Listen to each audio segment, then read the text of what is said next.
Alors pour ma part, j'ai commencé le trading assez jeune puisque j'avais environ 19 ans et c'est un métier qui m'a toujours fascinée finalement parce que tout le monde disait qu'on pouvait devenir millionnaire entre guillemets en un clic, même si bon dans la réalité c'est quand même loin d'être comme ça, qu'on se le dise. Mais aujourd'hui je peux dire que j'ai pu acquérir suffisamment d'expérience pour pouvoir toucher un salaire très confortable.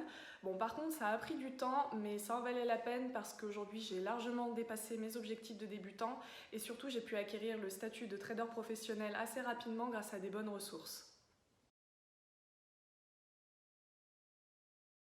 J'ai compris qu'il fallait faire très attention dans le choix de son broker, donc j'ai fait mes recherches.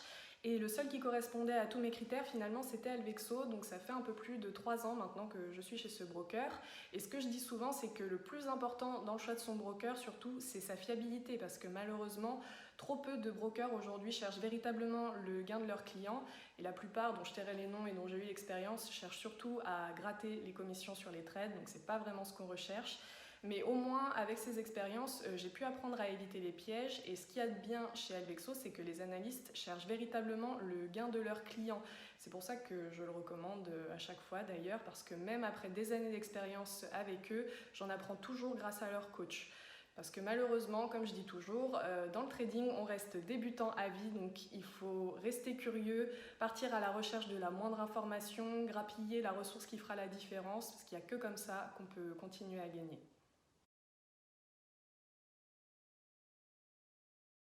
Alors, d'après mon expérience, le meilleur conseil que je puisse vous donner, je pense, c'est surtout de bien vous renseigner sur votre courtier en ligne avant de vous inscrire et d'investir de l'argent.